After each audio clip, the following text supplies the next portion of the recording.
हुई थी। उनके साथ वजह क्या थी कि वीना हयात का बड़ा लंबा किस्सा, इरफान मरवत होम मिनिस्टर, और कुछ लोग कहते हैं कि नहीं, उनका पहले से वो एक नहीं थे। दोस्ती ताल्लुक भी था शायद। इरफान उल्लाह मरवत जो थे ये मुल्क से बाहर थे, ये मुल्क से बाहर थे। ये पीपल्स पार्टी के अंदर से गंद हुआ था। मैंने आपको बताया ना कि ये पीपल्स पार्टी के अंदर से फिर गंद उसके हुआ जवाबदार कौन थे उसके रेप के किस्से के? वीना किसी ने हयात के आपने देखा कोई मुजरिम पकड़ा गया? हुकूमत आई ना हमारी, लोग पकड़े भी गए, बाद बड़े में चले। उसका नहीं, आता है कि उसका दादा सीएम पंजाब भी रहा, इतनी बड़ी हाँ, पावरफुल पॉलिटिकल फैमिली। ये एक सियासी गेम था।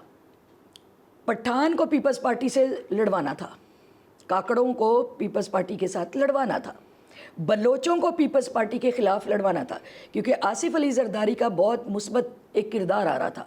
कौन कौन सी खवातीन ने फिर खुद साख्ता अपने ऊपर ये इल्ज़ामात लगा दिए सियासत में आगे बढ़ने के लिए? तो फिर बाकी कौन सी खवातीन है जैसे आप कहती है कि खवातीन ने खुद साख्ता इल्ज़ाम लगाए, कुछ पे ने हकीकत उनके साथ रेप हुए, ज़्यादतियाँ हुई, तशद्दुद हुए, खुद साख्ता कौन सी खवातीन? दो की तो हमने सुनी जिस पे हमने प्रोटेस्ट कौन किया, सी? एक वीना हयात और एक खुर्शीद बलोच। इन दो का तो हमने सुना, और वो रो के उन्होंने बीबी को अपनी सारी फरियाद भी दी, उसके ऊपर स्टैंड भी हुआ, फाइट भी हुई। वो दोनों पीपल्स पार्टी की थी, राइट पार्टी की थी उसके। और मैंने वजह बता दी, एक तरफ पठानों से लड़ाई करवानी थी और दूसरी तरफ उन्होंने बलोचों से लड़ाई करवानी थी। जो उन्होंने ये गेम बनाया, जिसने भी बनाया, मुनीरा शाकिर का शाह नवाज़ जो थे, उन्होंने बीबी से आकर बाकायदा अपनी नाराज़गी शो करवाई कि मेरे इलेक्शन में आकर इन औरतों ने तोहमत और इल्ज़ाम अपने ऊपर खुद साख्ता लगाए हैं। बीबी इन्होंने हमारी पगड़ियों के ऊपर कीचड़ उछाला है। सिंध की ये रिवायत नहीं है कि बेटियों को 7 कुरान मानते हैं, फौजिया भुट्टो को भी कत्ल किया गया, 7 कुरान मानते हैं बेटी को सिंध के अंदर, तो वहाँ पे उसकी तौहीन कैसे हो सकती है? ये एक बहुत बड़ी बात थी जिसको समझना चाहिए।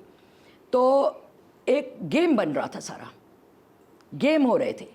अब उस गेम के अंदर पीपल्स पार्टी को डैमेज करने के लिए औरतों के ऊपर तोहमत, बोहतान और इल्ज़ामात शुरू हो चुके थे, राइट। हकीकत में जो जंग थी वो ये थी कि बड़े बड़े जो बीबी के आसपास लोग थे पहले झटके में टूटे। उन्होंने सोचा कि नून आ रही है तो हमें जाना चाहिए। बहरहाल नून के अंदर ये लोग, इन्होंने, कुछ लोगों ने फिर ज्वाइन किया, कुछ लोग हट गए। मैं रही ज़रूर, मुझे बहुत इन्होंने रिस्पेक्ट किया, नवाज शरीफ साहब ने बहुत रिस्पेक्ट किया, मगर मेरा दिल नहीं मानता था। ज़ाहिर है मैं नहीं जा सकती थी, मैंने बहुत खामोशी के साथ आइसोलेट हो गई। आप नून लीग में रही, फिर इतनी बड़ी कुर्बानी आप इस पार्टी, फिर आप क्यू लीग में चली गई, आजकल आप पीटीआई में, तो ये क्या हुआ?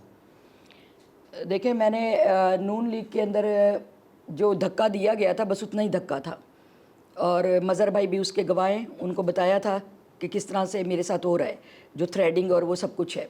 घर तक लोग आ गए थे असला लेकर, इस तरह से मुझे थ्रेड किया गया था। तो बहरहाल मुझे पीपल्स पार्टी को छोड़ना पड़ा, खैर बात कहना पड़ा, खामोश होकर मैं घर में। आप डिप्टी स्पीकर बन गई। अच्छा, और आप 5 साल डिप्टी स्पीकर रही, और ख़वातीन के साथ जितनी ज़्यादतियाँ, जुल्म, जबर, इतने बड़े मसाइल, तशद्दुद, खुद आप उसका शिकार रही, और बहुत सारी ख़वातीन, कोई हज़ारों में ख़वातीन के साथ इस तरह की ज़्यादती अभी भी मुख्तलिफ़ जेलों के अंदर, थानों के अंदर ये वारदातें हो रही हैं। आपने 5 साल उन ख़वातीन के लिए क्या किया? मैं आज़ाद थी तो एसडीए बनी। एसडीए में इम्तियाज़ अहमद शेख मेरे पास आए, उन्होंने मुझे कहा, मैंने उनकी ऑफ़र को कबूल किया।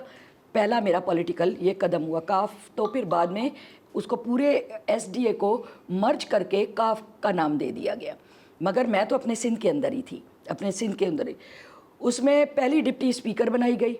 शदीद तरीन मुखालफत मेरी पीपल्स पार्टी ने ही की, शदीद तरीन मुखालफत की। फिर बीबी ने इन सबको थोड़ी शटअप कॉल दी थी। आपने कानून क्या बनाया ख़वातीन के लिए? हाँ, गुड। इसके अंदर कारोकारी के ऊपर मैंने आवाज़ उठाई, कारोकारी के ऊपर हमने कानून साजी की, और वही उसको हमने पास किया। इसके अंदर हमें थ्रेड भी मिले, इम्तियाज़ भाई गवाह हैं। इम्तियाज़ अहमद शेख मेरा साथ दे रहे थे बहुत।